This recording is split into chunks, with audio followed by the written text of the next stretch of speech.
Hi hello అందరికీ నమస్తే. Welcome to my channel. ఈరోజు నేను ఉలవలతోటి చారు చేసి చూపిస్తానండి. దానికి నేను ఈ నల్ల ఉలవలు తీసుకున్నాను. ఈ ఉలవలు హెల్త్కి కూడా చాలా మంచివి. ఇలా వారానికి ఒకసారి కానీ 2 సార్లు కానీ ఉలవ చారు చేసుకొని హెల్త్కి చాలా మంచిది. ఆ ఉలవల్ని నేను ఒకరోజు ముందే నైట్ నానబెట్టేశాను.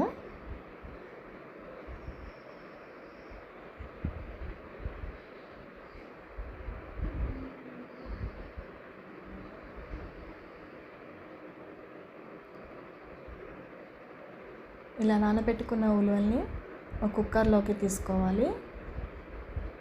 అవే వాటర్ తోటి తీసుకుంటున్నానండి నేను.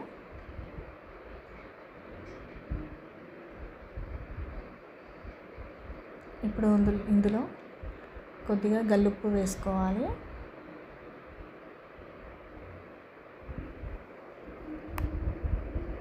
విజిల్ పెట్టాలండి. 4 లేదా 5 వచ్చే వరకు మనం విజిల్స్ పెట్టుకోవాలి. చూసారు కదా, ఇలా నేను సెపరేట్ చేశాను.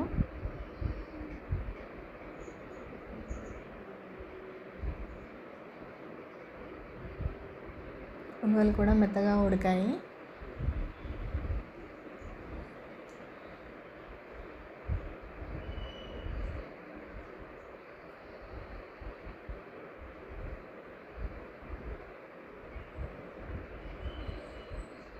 ఇప్పుడు ఒక మిక్సీ జార్ తీసుకొని అందులో గుప్పెడని ఉలవలు తీసుకోవాలండి. తీసుకొని కొద్దిగా వాటర్ యాడ్ చేసుకొని పేస్ట్ లాగా చేసుకోవాలి.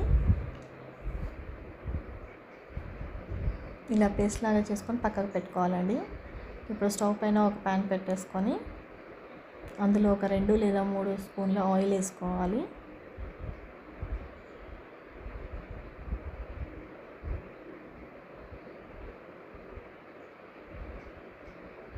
ఆయిల్ కాస్త వేడైన తర్వాత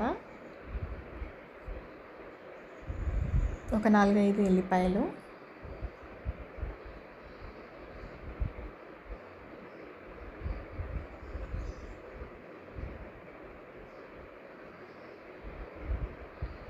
ఓ 2 మీడియం సైజు ఉల్లిపాయలు, అలానే 3-4 పచ్చిమిర్చి వేసుకోవాలి.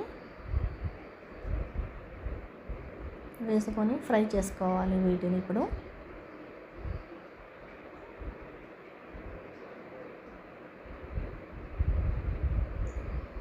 ఇప్పుడు ఇందులోనే కొద్దిగా కరివేపాకు కూడా వేసుకోవాలి.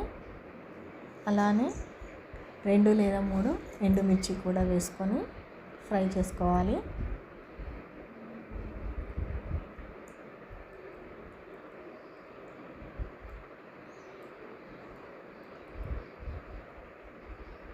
ఇలా బాగా ఫ్రై అయినాయి కదండి. ఇప్పుడు ఇందులో కాస్త పసుపు కూడా వేసుకోవాలి.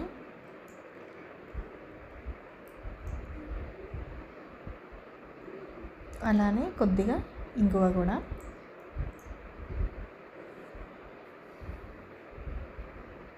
వేసుకొని అన్ని బాగా మిక్స్ చేసుకోవాలి.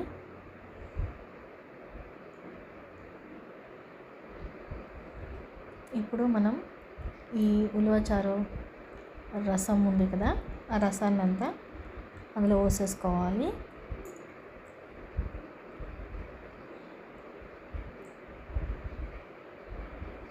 ఇందులో కొద్దిగా చిన్న నిమ్మకాయ సైజ్ అంతా చింతపండు తీసుకొని నానబెట్టుకున్నానండి. ఆ రసాన్ని కూడా ఇందులో వేసేసుకోవాలి.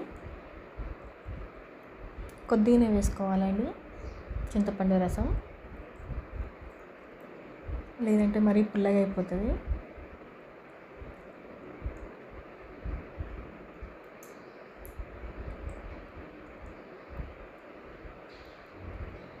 ఇప్పుడు ఇందులోనే రుచికి తగినంత ఉప్పు కూడా వేసుకోవాలి. వేసుకొని మరగనివ్వాలండి దీన్ని.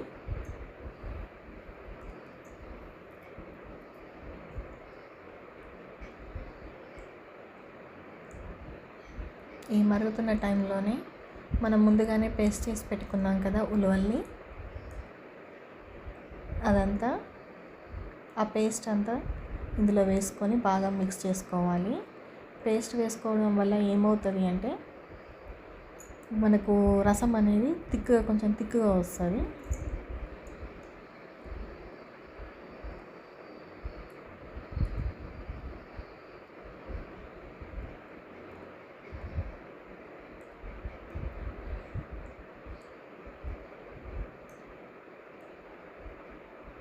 అంతే అండి, వేసుకొని మరగనివ్వాలి. ఒక 5 నిమిషాలు 10 నిమిషాలు మరగనివ్వాలండి. ఇలా మరిగిన తర్వాత ముందుగానే కట్ చేసి పెట్టుకున్న కొద్దిగా కొత్తిమీర కూడా వేసుకోవాలి. అంతే అండి, ఎంతో రుచిగా ఉండే అండ్ హెల్తీకి కూడా చాలా మంచిగా పనిచేస్తుంది. ఇది ఉలవచారు రసం రెడీ అండి. నా ఛానల్ కనుక మీకు నచ్చినట్లయితే లైక్ చేయండి, షేర్ చేయండి, సబ్స్క్రైబ్ చేసుకోండి.